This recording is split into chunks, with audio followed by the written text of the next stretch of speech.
Eh, saya rasa kita di FTA ini perlu menulis ulang apa-apa yang sudah disampaikan oleh Mas Kris Komari sebagai semacam jubirnya FTA dalam bahasa yang lebih ringkas, yang lebih bullet point begitu.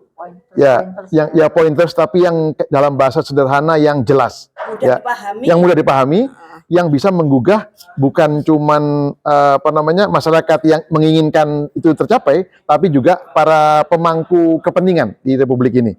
Jangan lupa mereka itu tidak punya hak atas kita semua kecuali karena sudah diberi wewenang oleh masyarakat. Makanya kita kembalikan kedaulatan itu, ya, betul. Nah, dan kedaulatan yang mereka terima dalam bentuk kekuasaan untuk menjadi pengelola negara itu pun waktunya berjangka, terbatas, yaitu 5 tahun. Ya, jadi itu semua aturan setiap kali mau dirubah harus dikembalikan lagi pada persetujuan rakyat melalui wakilnya. Makanya kita harus pilih pemimpin yang bisa menerjemahkan kebutuhan rakyat yang mendesak, juga memperbaiki demokrasi secara keseluruhan. Iya, idealnya begitu. Iya. Nah, itu kita harus pilih pemimpin. Betul. Tapi idealnya begitu. Yang sesuai dengan yang kita harapkan, sesuai dengan 10 manifesto politik itu. Iya, idealnya begitu. Betul. Tetapi lepas dari itu, rakyat juga harus kita beri pemahaman, ya, kesadaran, edukasi, agar mereka juga tahu bahwa yang layak dipilih, yang paling memungkinkan itu terjadi. Gitu loh. Itu aja sebenarnya dari calon-calon yang ada ini. Kalau kita mau melihat secara objektif, ya kelihatan kok siapa yang harusnya dipilih. Jadi, kita perlu mensosialisasikan kriteria pemimpin yang seperti apa yang kita harapkan. Ya, betul. Terutama yang diharapkan oleh FTA. Ya, yang betul. Bisa menjalankan 10 manifesto politik tersebut. Ya. Makanya itu FTA itu mencanangkan bahwa 10 manifesto tersebut harus disampaikan kepada para calon pemimpin yang mau menandatangani, yang mau betul-betul menjalankan sebagai amanah. Melakukan kontrak politik. Betul. Melakukan kontrak politik. Mendukung pemimpin tersebut menjadi presiden yang akan melaksanakan 10 manifesto tersebut. Iya. Nah, jangan lupa sebenarnya FTA ini kan punya pimpinan tertinggi, yaitu penciptanya. Nah, sang pencipta itu sudah mengatakan bahwa syarat kalau memilih pemimpin, satu harus yang jujur, kedua harus yang komit kepada amanah yang diminta atau diharapkan oleh yang dipimpin. Itu namanya amanah. Yang ketiga harus pandai mengkomunikasikan dalam bahasa yang bisa dipahami oleh rakyat. Itu namanya tablik. Dalam bahasa Jermannya itu. Yang keempat adalah Fatona, super jenius. Nah, dan itu jumlahnya memang sangat-sangat langka. Dan itu satu-satu dari antara 4 itu yang bisa dites kapanpun, bisa diuji ulang. Karena ada alat ukurnya. Gitu loh. Dan kalau dibilang, oh jangan pilih yang jenius, nanti kita dibodohin. Nggak benar itu.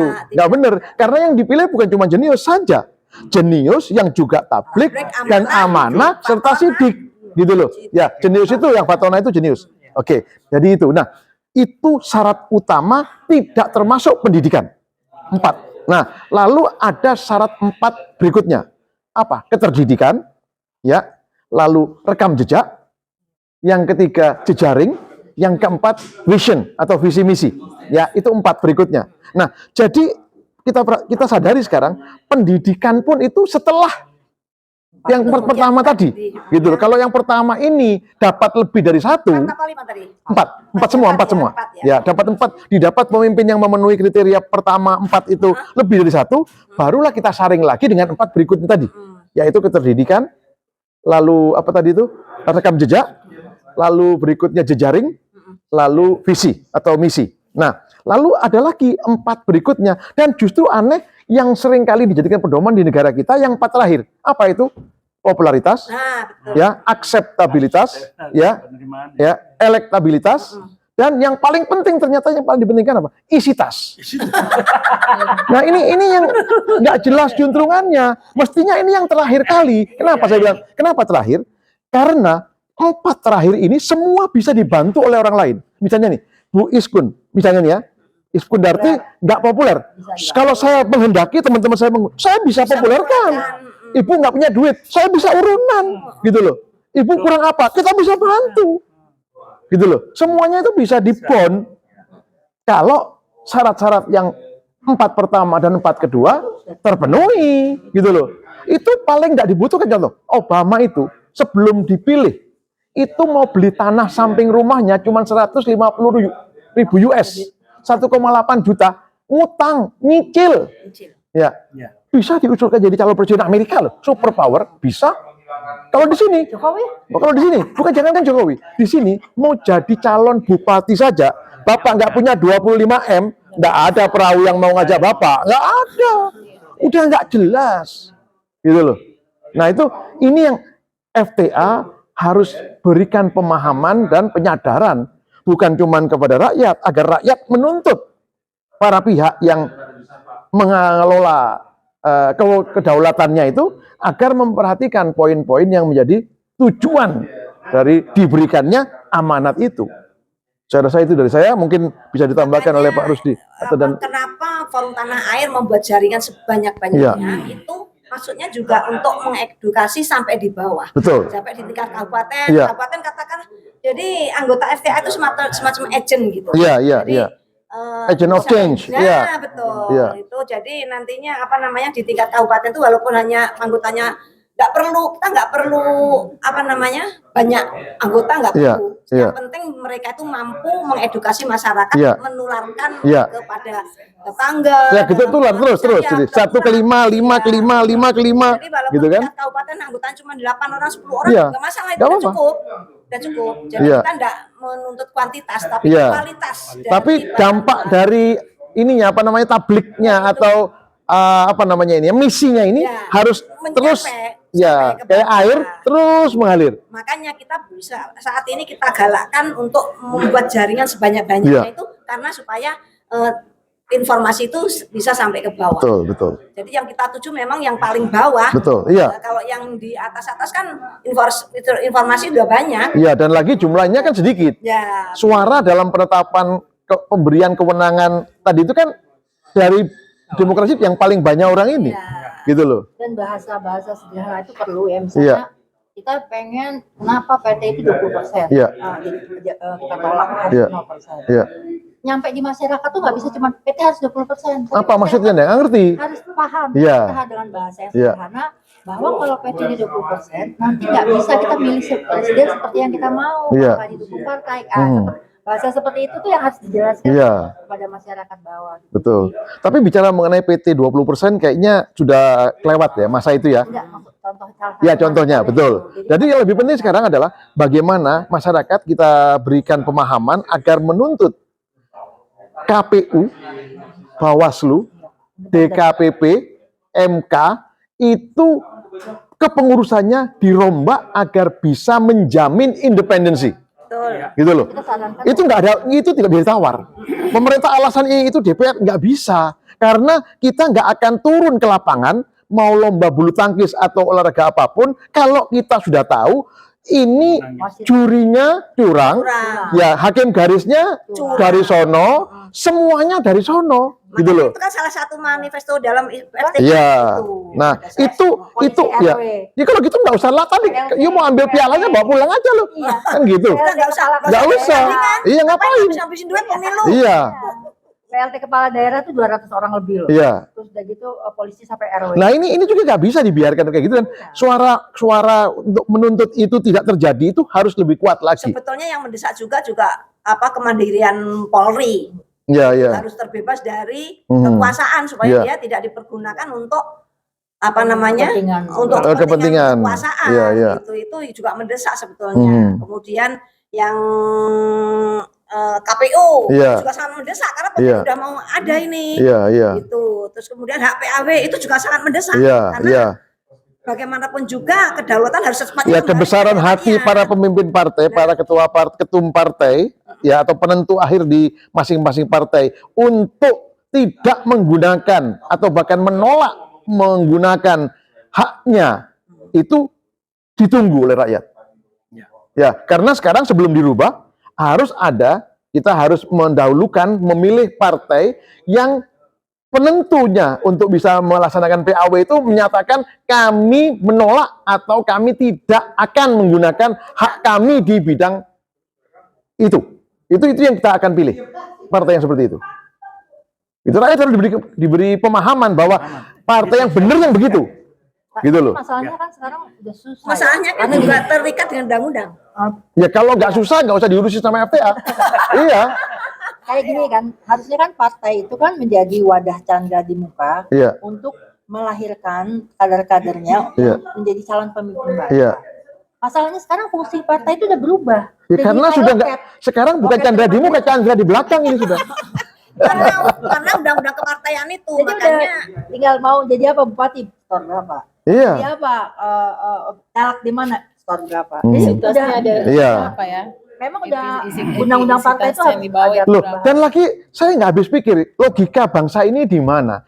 Banyak sekali bahkan menteri ekonom apa itu koordinator, nggak cuma satu, yang mengatakan bahwa politik di Indonesia mahal. Lah, omongan itu, pengakuan atas itu sama dengan pidana pemilu sudah. Dia ngomong begitu itu pidana pemilu. Saya jadi pemimpin karena nyogok. Ya, bukan 82%, 92%, dikoreksi lagi. Artinya dia membenarkan dan membiarkan. Itu pelanggaran yang paling ultimate itu, yang paling mentok itu. ini sebentar lagi insya Allah. Bagaimana dia masih dibolehkan berkantor lagi besoknya? Gitu loh. Gak habis pikir saya. Logiknya di mana? Mudah-mudahan cita-citanya itu bisa tercapai untuk Forum Tanah Air ini. Iya. Sebentar lagi kan akan mengadakan akan mengadakan pertemuan. Iya. Jadi seluruh dunia, Iya. dan itu di Jakarta. Makanya Iya. saya mati-mati sama Bunda Alfa, Bunda Iya. nanti Iya. untuk mempersiapkan diri, Iya. untuk mencari tim gitu Iya. untuk nanti. Karena yang paling sibuk kan pasti DKI. Iya. Itu. Iya. Nah, itu rencananya kita mengundang semua ketua partai, semua capres, Iya. dan juga para wakil rakyat Iya. juga kita undang Iya. semuanya. Aha. Nah, mungkin kemungkinan DPD juga mungkin semua, perlu di ya. ya, Ini juga dan para tokoh. betul. DPD ini juga ini kan aneh. Syarat dia untuk jadi itu jauh lebih ketat, lebih susah daripada anggota DPR, tapi kewenangannya nyaris nggak ada. Nggak ada. Untuk apa? Gitu loh. Pajangan. Ini nggak bener. MPR juga sekarang nggak ada kewenangannya. Lah justru itu. Nah justru itu Pak, kami dari FTA ini sengaja dari seluruh daerah juga berkumpul sekarang ke Jakarta ini dan berharap dari masing-masing koneksi yang kita bangun ini kita akan bisa menghasilkan satu resep atau formula di luar 10 manipul itu yang akan kami gunakan untuk semaksimal mungkin bagaimana membersihkan dan membereskan situasi yang ada ini. Ya, sebenarnya Agar menjadi lebih baik nggak harus yang di luar itu pun sudah Yang 10 oke. manipul itu aja. Ya, cuman ya bukan cuman aja. Nanti kita bisa lihat apakah Tambah lagi perlu yang- pengembangan atau perlu penajaman. Iya. Tapi intinya itu perlu lebih disederhanakan dan referensi-referensi dari mananya itu nggak usah terlalu di ini karena nanti akan ada saja orang-orang yang menganggap oh ini kamu nanti anteknya ini atau apa gitu. Padahal itu kan sebagai referensi contoh ambil yang terbaik untuk kita terapkan. Mengapa tidak kan gitu kan? Itu aja. Itu yang perlu kita sampaikan secara lebih mudah dimengerti. Dan yang perlu ditekankan kepada seluruh anggota FTA bahwa ketika di luar FTA silahkan mau bicara apapun. Iya. Tapi ketika membawa FTA kita harus melaksanakan program FTA itu Betul. sebaik-baiknya. Betul. Jangan sampai keluar dari Iya. itu. Iya. Nah, Iya. betul. Jangan sampai keluar dari koridor Iya. 10 manifesto politik sementara yang ada ini. Iya. Iya. Nanti kan berikutnya kemungkinan juga akan diadakan yang target-target jangka pendek. Iya. Karena Iya. manifesto politik itu 10 manifesto politik itu kan rancangan jangka panjang. Iya. Mungkin Kalau tercapai lebih cepat lebih bagus. Lebih bagus. Iya. Tidak ada masalah. Iya. Kalau memang kita berani maju terus, Iya, insya iya. Allah bisa itu. Ya, kita coba yakinkan para pihak itu untuk melihat manfaatnya kalau itu terjadi lebih awal, lebih Kita cepat. rajin untuk beraudiensi Iya. dengan Betul para pihak, ya. Para stakeholder ya.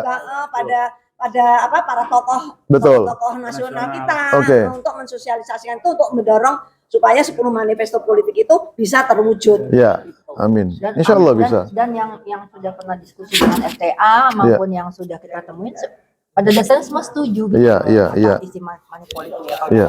ingin perubahan yang besar dan mendasar. Kita kan perlunya bukan hanya perubahan besar, tapi yang mendasar. Oke. Karena kalau tidak mendasar juga akhirnya kita seperti Cuma jalan tapi udah keluar jalur gitu. Iya, loh. iya. Jadi harus kembali lagi kita ke kiblat bangsa, bahwa kita harus kembali ke titik nol, di mana dari titik nol itulah kita benahin lagi jalan ke depan supaya kita bisa sampai di Iya. tujuan dengan baik dan benar gitu. Iya, betul. Intinya seperti itu.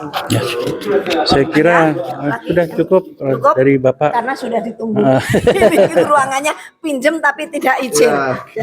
Terima Ya, kasih terima kasih. semuanya masukannya. Terima kasih Nanti- atas masukannya pada Bapak. Iya. Insyaallah ke depan kita bisa lebih bagus lagi dalam mensosialisasikan dan melaksanakan keinginan dan cita-cita kita agar lebih cepat terwujud. Amin rabbal alamin. Saya rasa cukup Ya. itu dari saya, Sofian Said, lebih dan kurangnya mohon maaf. Siap. Sama semuanya juga minta maaf lahir dan batin jika ada kekurangan dan kelebihannya. Alhamdulillah ini bisa bertemu, bisa. Alhamdulillah. Terima kasih. Kemarin sempat ada yang dari Kalimantan, Oh, iya, ada yang iya. dapat dari Kalimantan Barat, Kalimantan Tengah ya. Bisnis